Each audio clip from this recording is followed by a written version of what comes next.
RF વિસ્તારમાં one વિભાગ દ્વારા ચાલી રહેલી કામગીરી અંગે તપાસ કરી કાયદેસરની કાર્યવાહી કરવા નવા ગામના ખેડૂતો દ્વારા જિલ્લા કલેક્ટર કચેરી ખાતે આવેદનપત્ર આપી રજૂઆત કરાઈ। છોટાઉદેપુર તાલુકાના નવા ગામ તથા આસપાસના વિસ્તારના ગ્રામજનો અને ખેડૂતો આજે જિલ્લા કલેક્ટર કચેરી ખાતે આવેદનપત્ર આપ્યું હતું। આવેદનપત્રમાં જણાવ્યું હતું કે નવા ગામ આરએફ વિસ્તારમાં છેલ્લા કેટલાક સમયથી વન વિભાગ દ્વારા વિવિધ પ્રકારની કામગીરી હાથ ધરવામાં આવી રહી છે, જેને લઈને સ્થાનિક ગ્રામજનોમાં ભારે ચિંતા અને અસંતોષ જોવા મળી રહ્યો છે। નવા ગામ આરએફ વિસ્તારમાં આવેલા વિવિધ પ્લોટોમાં સ્થાનિક ખેડૂતો અને ગ્રામજનો વર્ષોથી ખેતી કરી પોતાના પરિવારનો જીવન નિર્વાહ ચલાવતા આવ્યા છે। હાલમાં વન વિભાગ દ્વારા ગ્રામજનોને કોઈ જાણકારી આપ્યા વિના ખાડા ખોદવા, વૃક્ષારોપણ તેમજ અન્ય કામગીરી કરવામાં આવી રહી હોવાનું જાણવા મળે છે, જેના કારણે ખેડૂતોમાં અને ગ્રામજનોમાં પોતાના હક્કો અને જમીન અંગે ભય અને અસુરક્ષાની લાગણી ફેલાઈ રહી છે।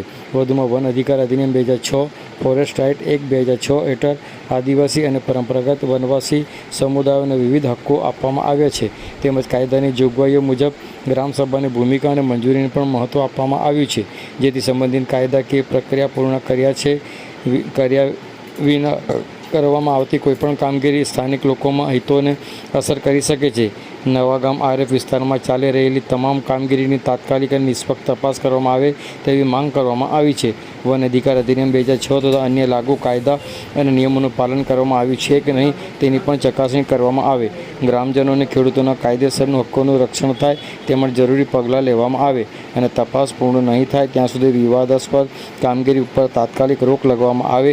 આ બાબતે ગ્રામજનો, ખેડૂતો તથા સંબંધિત અધિકારીઓની બેઠક યોજી રજૂઆતો સાંભળીને યોગ્ય નિર્ણય લેવામાં આવે તેવી આવેદનપત્રમાં માંગ કરી। સાથે ખેડૂતોએ એમ પણ જણાવ્યું હતું કે જો તેઓની માંગણીની સમયમાં મુકેલ નહીં આવે તો ગાંધી ચિંધ્યા માર્ગે આંદોલન કરવાની ફરજ પડશે। આવો સાંભળીએ આ અંગે ખુમાનભાઈ તથા જાકીરભાઈ શું કહી રહ્યા છે, સાંભળો તેઓના મુખે। આજે 2026 રોજ છે। हमारे આ જંગલ જમીનનો પ્રશ્નો છે, વારંવાર આવે જ છે।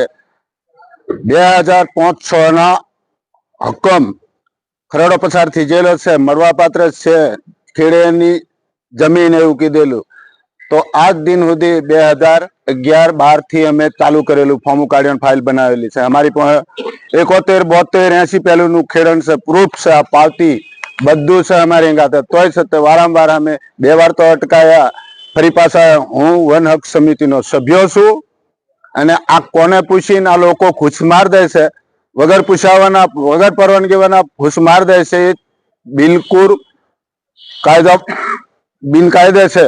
એટલે એ અમે નહીં ચલાવી શકીએ ને આજથી અમે જે તે કોઈ જવાબદારી નહીં રાખીએ, કોઈને પૂછાવાના અંદર જાય નહીં। અમારે આની પાછળ જમીન છે જ અમારું જીવન છે, બીજું કોઈ પગાર બગાર છે નહીં। આજે અમે આયા જિલ્લા સેવા સદનમાં, જિલ્લા કલેક્ટરને આવેદન પત્રો આલવા આવેલા છે।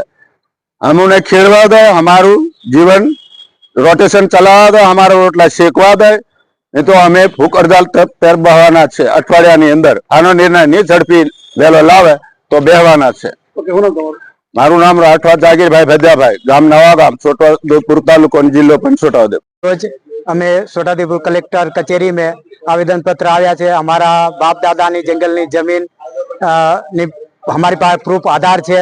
जंगल खाता वालाओने वारंवार हमें रजूआतो करिए, दरेक जगह हमें आवेदन पत्र आपे कि ज्यां सुधी हमारी फाइलो प्रांत कक्षाए पेंडिंग में पड़ेली है ये दावाओનું નિરાકરણ नहीं आवे ત્યાં સુધી हमारा गाम में प्लांटेशन करवानुं बंद राखो। पण જ્યારે આ જંગલ ખાતા વાળાઓ અમને ધાક ધમકી આપીને આ જગ્યા પર અમને વારંવાર પ્લાન્ટેશન નું કામ ચાલુ કરી રાખ્યું છે। ગયા આપણે પહેલા મહિનાની 6મી તારીખે પણ અમે આવેદન પત્ર આપ્યું કે જ્યાં સુધી અમારો આ જંગલ જમીનનું નિરાકરણ નહીં આવે ત્યાં સુધી તમે પ્લાન્ટેશન કરવાનું બંધ રાખો એવી અમે રજૂઆતો કરી। કલેક્ટર કક્ષાએ કરી, પ્રાંત કક્ષાએ કરી, બિરસા મુંડા ભવનમાં કરી, દરેક જગ્યાએ અમે રજૂઆતો કરી કે જ્યાં સુધી અમારી અરજીઓનું નિરાકરણ નહીં આવે ત્યાં સુધી તમે પ્લાન્ટેશન કરવાનું બંધ રાખો। તેમ છતાં આ લોકો પ્લાન્ટેશન હાલ ચાલુ કરી દીધું છે। તો અમારે એવી માંગ છે કે આ વહેલા વહેલી અમારી આ જે પ્રાંત કક્ષાએ ફાઇલો છે એનું નિરાકરણ નહીં આવે ત્યાં સુધી તમે પ્લાન્ટેશનનું બંધ કરો અને અમારો જ્યાં સુધી આ મુદ્દો ધ્યાનમાં લે ત્યાં સુધી આ પ્લાન્ટેશનનું બંધ કરો એવી અમે આવેદન પત્ર કલેક્ટર કક્ષાએ આપવા આવેલા છે. હવે આગામી પગલા તો અમારે એવું છે કે ભૂખ હડતાલ પર જ ઉતરવું પડશે. બીજો તો કોઈ રસ્તો જ નથી. વારંવાર દરેક જગ્યાએ અમે રજૂઆતો કરીએ, કોઈ અમારું ધ્યાન લેતા નહીં. મારું નામ રાઠવા કુમારભાઈ કાળુભાઈ.